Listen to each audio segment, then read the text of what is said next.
Це одне з тих відео, яке не хотілося би публікувати на Ютубі. Мені тут підказують, що це треба зробити. Адже найкращий спосіб боротьби з провокаторами, на кшталт тих, про кого я буду говорити зараз, це позбавляти їх уваги. Хоча для цього потрібно знати, з ким ви маєте справу.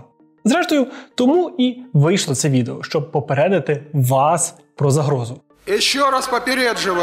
Мене звати Ярема Дух, а це відео про Марту Гавришко, українську історикиню, дослідницю тем Голокосту, УПА та сексуального насильства під час війни. Теми важливі, проте ніхто не знає Марту завдяки ним. Адже її головне кар'єрне досягнення – це спекуляція на темі неонацизму в Україні. I'm not in favor of this state where Nazi apology is allowed in the Ukraine Armed Forces officially. Цільова аудиторія пані Гавришко – це західний читач. У своєму твіттері вона пише англомовні провокативні твіти про Україну. Я громадянка України, але мені незручно чути вітання «Слава Україні», як і багатьом іншим людям єврейського, польського та російського походження, а також тим, хто знає історію українського націоналізму та його злочинів проти людства в ім'я так званої України. Вся її стрічка – це пости з висмикуванням і перекручуванням фактів про Україну, перебільшенням проблем і створення негативного образу країни, щоб загалом ставити під сумнів доцільність підтримки України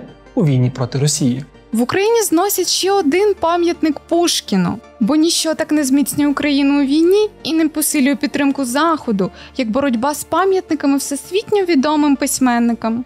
Якщо ви раптом потрапите на її профіль в соціальній мережі Twitter, то ведіть себе стримано. Адже там ви побачите багато провокацій.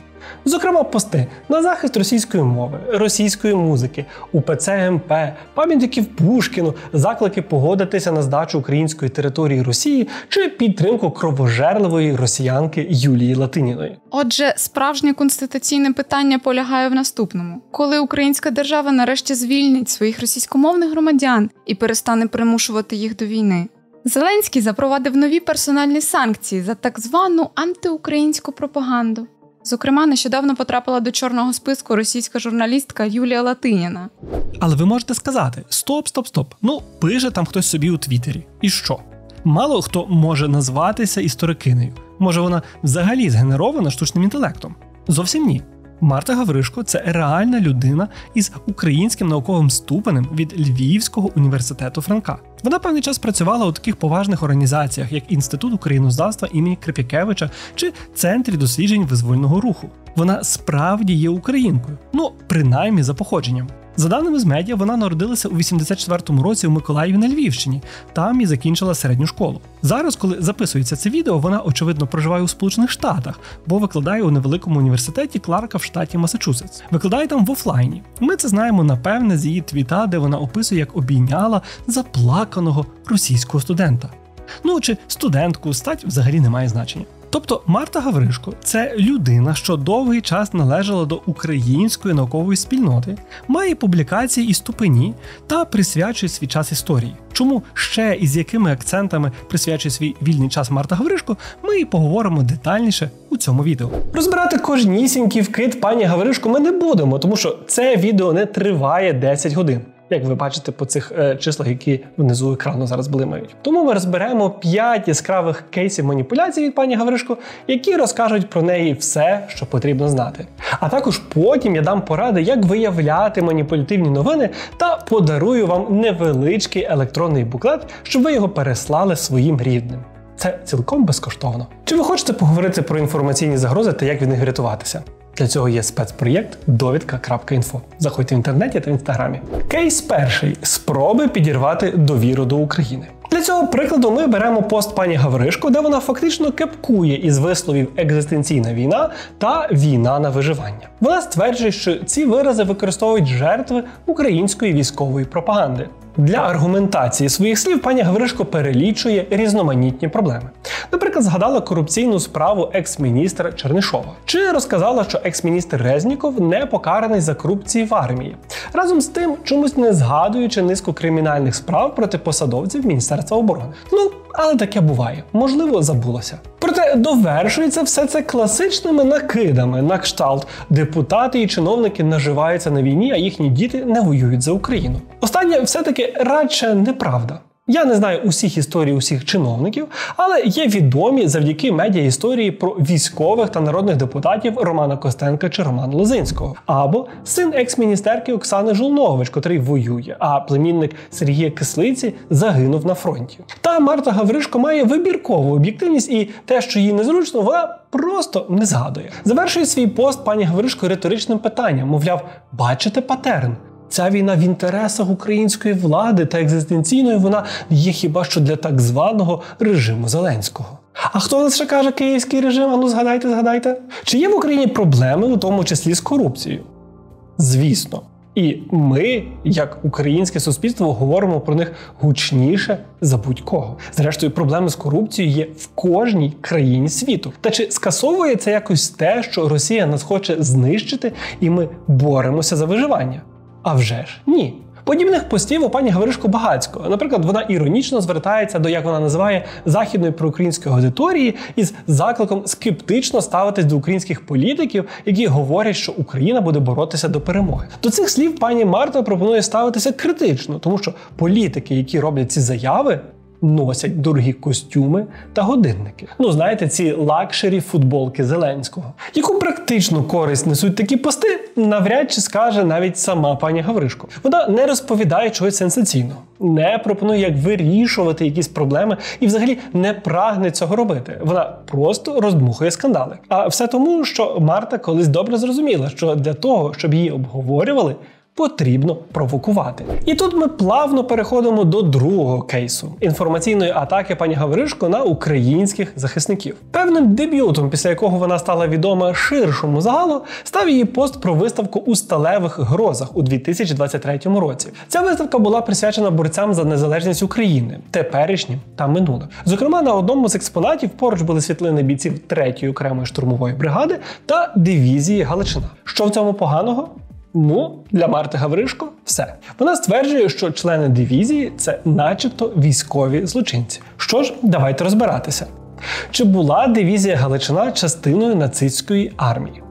Так. Це факт, і з цим ніхто не сперечається. За час Другої світової війни через лави дивізії пройшло десь близько 25 тисяч українців. Просто для порівняння, кількість росіян у складі Руської освободітельної армії, яка воювала на боці нацистів, сягала до 130 тисяч. Але про це чомусь не напишуть у твіттері пані Марти Гавришко. Наступне питання. Чи робить це за замовчуванням членів дивізії Галичина військовими злочинцями?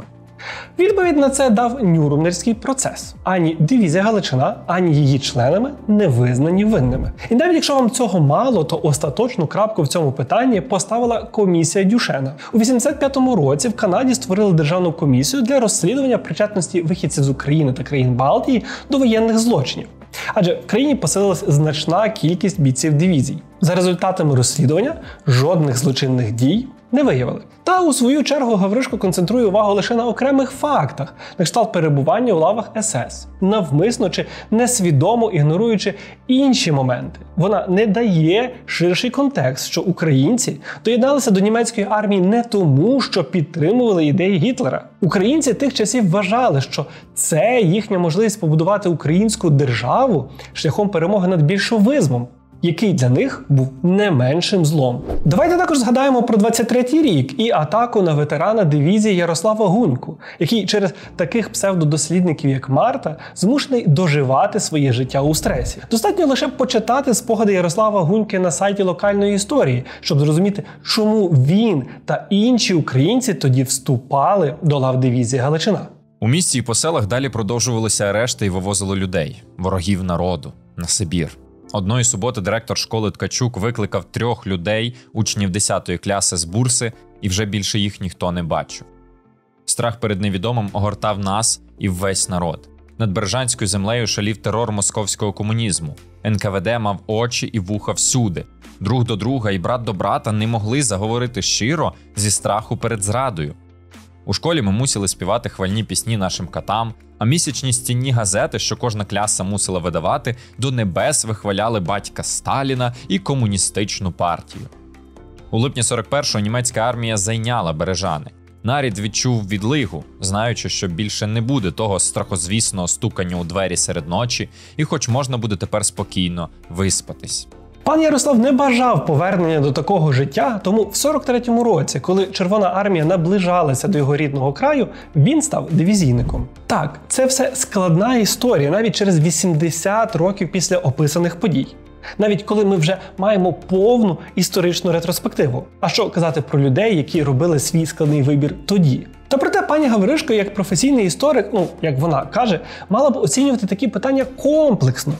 Проте вона максимально легко навішує нацистські ярлики. І добре, якби Марта Гавришко займалася лише альтернативною історією, десь там у своєму куточку. Так, вона б говорила неприємні речі, але врешті-решт є ж люди, які вірять у пласку землю, у Атлантиду та світову змову з вакцинами. Втім, вона лізе в події сьогодення та завдає реальну шкоду Україні. Третім кейсом ми розглянемо демонізацію Азову, 3-ї штурмової та інших націоналістів, які борються за Україну сьогодні. Вони є головними цілями атаки Марти Гавришко, тому що вона їх вважає абсолютним злом.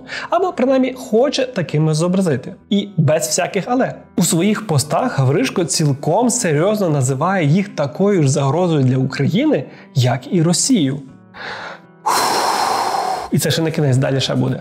Загроза безпеці для України – це Росія, визначають багато хто. І це правда, але лише частково. У ширшому сенсі загроза безпеці має також включати ультраправих. Усім, хто каже, ми розберемося з ультраправими після війни, потрібно вирватися зі своєї летаргічної сплячки та подивитися реальності в очі. Тому що ультраправі є загрозою зараз. Наприклад, для демонізації Азову Гавришко використовує дуже примітивні маніпуляції. Вона говорить, що з 2014 року відомо про багато фактів, коли начебто Азов та інші націоналісти здійснювали начебто військові злочини. Звісно, пані Гавришко не наводить приклади цих злочинів. Вона лише називає перелік націоналістичних підрозділів і додає до них сумнозвісний батальйон «Торнадо». So we had a lot of, different reports of human rights organization about numerous war crimes perpetrated by Azov and other far-right groups like, Pravый Sector or like, Battalion OUN and other guys, Tornado, for example. Далі західний глядач, чи то читач, який знаходиться поза українським контекстом, іде шукати інформацію про батальйон «Торнадо». Звісно ж, дізнається про скандал, який був навколо цього підрозділу, і вирішує: «Oh my God, Marta was right». Але те, що після цих всіх історій «Торнадо» був розформований, а його учасники засуджені, це вже не важливо, тому що головний меседж про злочинців пані Мартою вже закладений. Схожим, м'яко кажучи, дивним чином Марта Гавришко пов'язує Азов із вбивством Ірини Фаріон. Вона любить повторювати, що Фаріон мала суперечку з представниками Азову та начебто це стало стартовою подією, яка наприкінці призвела до її загибелі. А тепер, увага, докази Марти Гавришко на користь цієї версії. Підозрюваний у вбивстві був у ультраправих спільнотах в інтернеті, був членом молодіжного осередку правого сектору, а на його комп'ютері знайшли трешовий мем з гербом Азову. Це дуже сильні незаперечні докази, звичайно. She was just killed by a guy who was involved in the right sector, who was trained by, who participated in this semi-military activity by right sector, and who is far right himself. І тут Гавришко знову застосовує свій улюблений прийом – брати якусь подію та екстраполювати її на всю Україну. Тому вона використовує вбивство пані Фаріон як доказ того, що в Україні політичне насильство та вбивства є масовими, а його виконавцями, бачите, є ніхто інший, як ультраправі військові.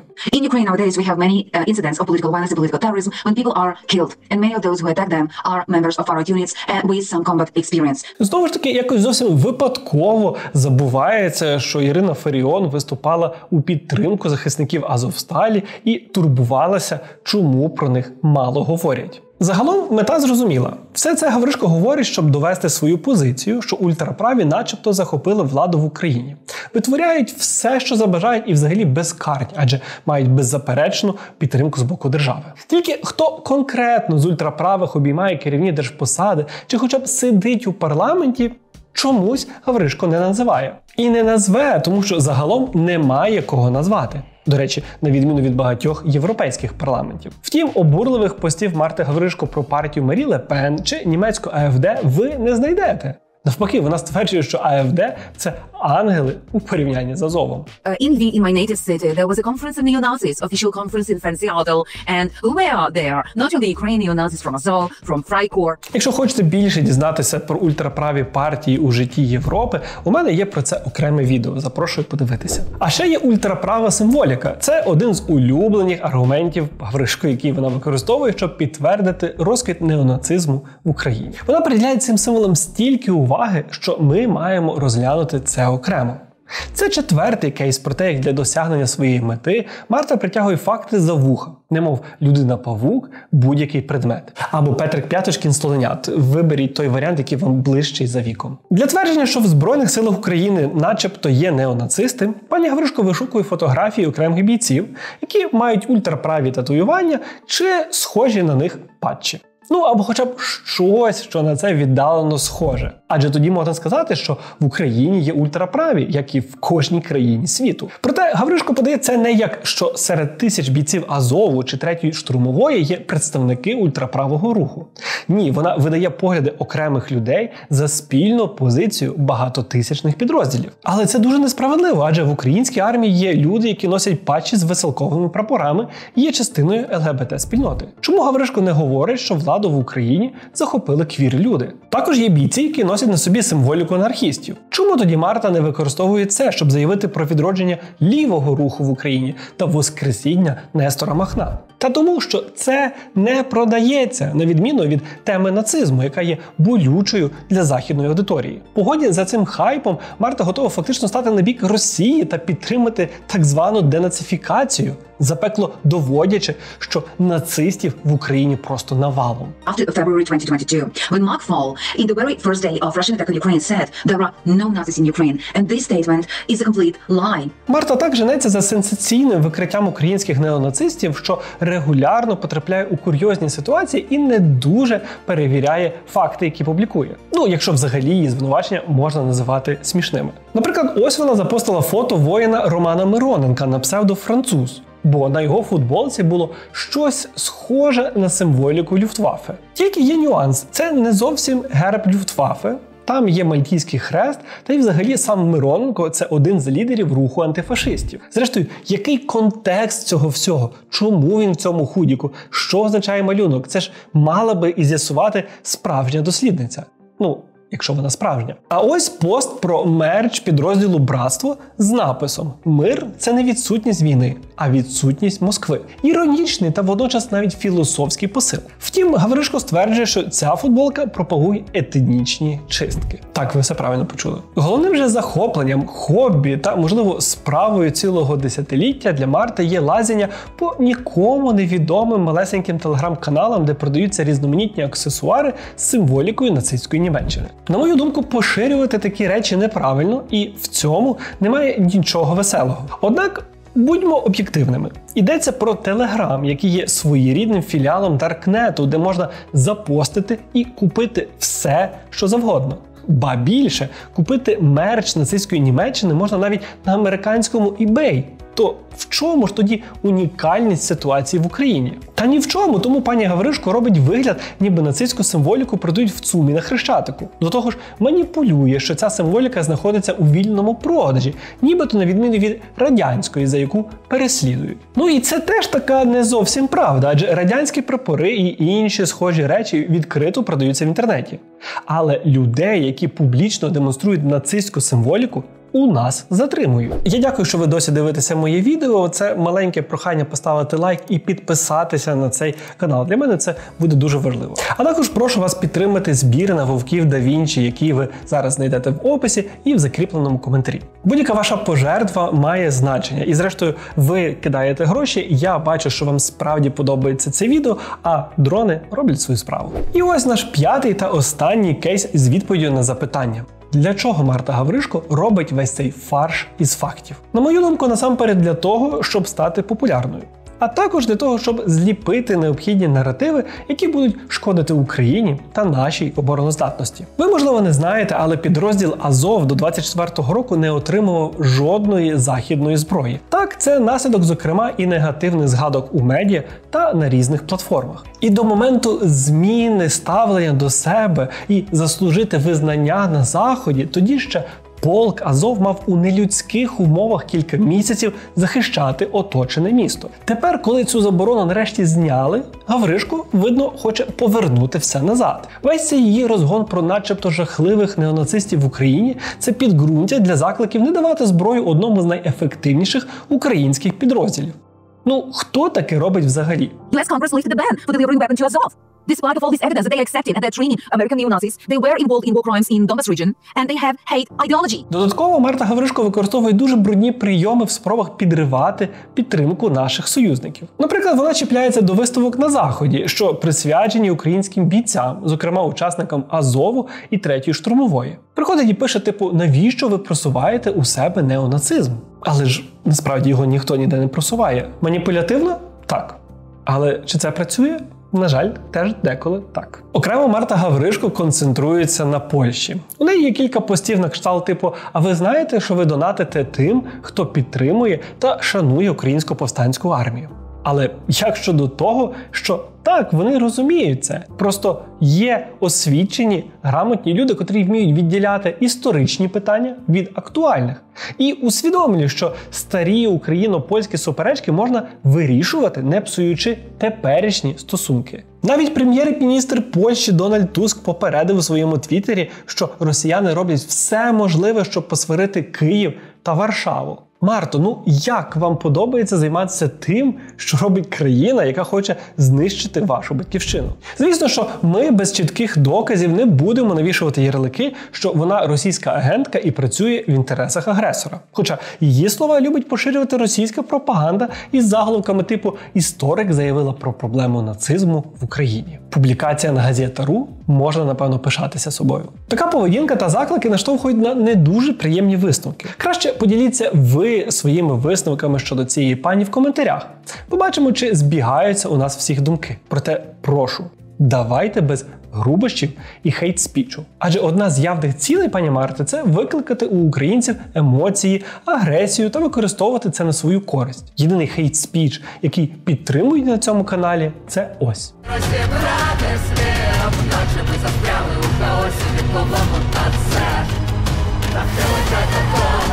А ще як бонус Марта Гавришко будує на Заході образ такої репресованої діячки, яка вимушено покинула Україну через переслідування та погрози українців. Вона розповідає у своїх інтерв'ю, що взагалі Служба безпеки України начебто переслідує всіх критиків влади і навіть ототожнює себе з Іриною Фаріон. Today in Ukraine, if you put some unpleasant and critical comment about, for example, draft officers, about the mobilization campaign, about the corruption, the security service of Ukraine can pay a visit to you. Звучить як повна маячня? Так, але це працює. Західні наукові діячі вже навіть написали відкритого колективного листа на захист Гавришко. Там її змальовують біженкою, на яку напала не лише Росія, а й її власні співгромадяни. Я припускаю, маю таку думку, що пані Гавришко постійно моніторить коментарі в інтернеті, різні пости про себе чи публікації в Телеграмі. Адже їй потрібно збирати якісь негативні публікації, щоб кудись це все кидати і казати, бачите, я вас попереджала. Ймовірно, вона навіть це відео подивиться, тому заздалегідь скажу. Вітаю вас, Марто! Бережіть здоров'я, проводьте час на свіжому повітрі та не сидіть багато в інтернеті. Він явно на вас негативно впливає. Ось така повчальна історія. Адже вона насамперед про свободу, про те, за що борються українці. Бо це про свободу вибирати, з ким ти і за що ти. Бо можна, наприклад, увесь свій інтелектуальний капітал використати на захист своєї батьківщини, вишукувати та викривати злочини росіян, розповідати про їхнє жорстоке поводження з українськими цивільними та українськими полоненими. Або якщо ти дуже любиш це діло, то шукати друзів Адольфа Гітлера серед росіян. Адже і в Другу світову, і зараз росіяни є провідними прихильниками нацизму на планеті. Натомість ти свою свободу міняєш на те, щоб бігати з мікроскопом та лупою, щоб знаходити в рідній країні якісь дрібні приклади, котрі не впливають ні на офіційну позицію держави, ні на політику пам'яті, ні на устрій Збройних сил. Навіщо ж допомагати тим, хто хоче знищити твою рідну державу? І це не риторичне питання. Я вірю, що про головну мотивацію Марти Гавришко ми ще дізнаємося у майбутньому. А поки запрошую вас висловити свою думку про її мотивацію та загалом про її діяльність у коментарях до цього відео. Невеличкий підсумковий блок, але послухайте його теж. Тож, як нам на все це реагувати? Перш за все, не вестись. По-друге, розуміти, що голос різних Март Гавришків не такий гучний. Це як комар. Він набридає, здається, що постійно знаходиться поруч, гидко дзищить, але насправді він тихий. Так, п'є кров, але далеко не смертельно. Можна сказати, що це інформаційний комар. І якщо ви натрапляєте в інтернеті на таких інформаційних коментарів, як Марти Гавришки, чи маєте підозри, що бачите провокаторів, то скористайтесь невеличким гайдом від проєкту Довідка.Інфо, який я залишу в описі під відео. Бачите, це тест на перевірку новин та подачу інформації. Особливо він корисний для людей старшого віку, які вразливі перед фейками. Ну, всі вразливі перед фейками, але мені здається, що старші люди найбільше. Перепрошую, жодного ейджизму. Тож, користуйтеся цим гайдом і поширюйте. Або роздрукуйте і повішайте біля свого комп'ютера. Але чомусь є і гарні новини. Нам потрібно пам'ятати, що на Заході є багато авторитетних істориків та філософів, які промовисто виступають на нашому боці. Серед них Тімоті Снайдер, Марсі Шор, Енн Еплбом, Ніл Фергюсон, Міхаель Мозер, Тімоті Гордон Еш, Френсіс Фукуяма, Бернар Анрі Леві. А пана Мозера можете любити взагалі лише за це відео із 2020 року. Найдивніших слів української мови я б назвав слово «паляниця». Ну як він знав? Ось ці названі мною поважні люди та інші, кого я не знаю чи забув, мають куди більшу аудиторію і авторитет за інформаційних комарів. То ми повинні їх підтримувати. А щодо провокаторів, ми маємо знати про них, бути обережними, але позбавляти їх уваги, яка для них як кисень. Ой, я сподіваюся, пані Марта не подумає, що я хочу перекрити її кисень. Це не так. А я дякую всім, хто додивився це відео аж до цього моменту. Велике вам спасибі за підтримку. Так само буду вдячний вам за коментар, лайк, підписку і поширення серед своїх друзів. А ще вдячний цим прекрасним людям всього списку, які підтримують YouTube канал на Патреоні та Монобазі. Якщо у вас є змога, буду вдячний, якщо ви приєднаєтеся і допоможете мені покрити деякі витрати на виробництво. Дякую всім за перегляд, будьте живі та здорові!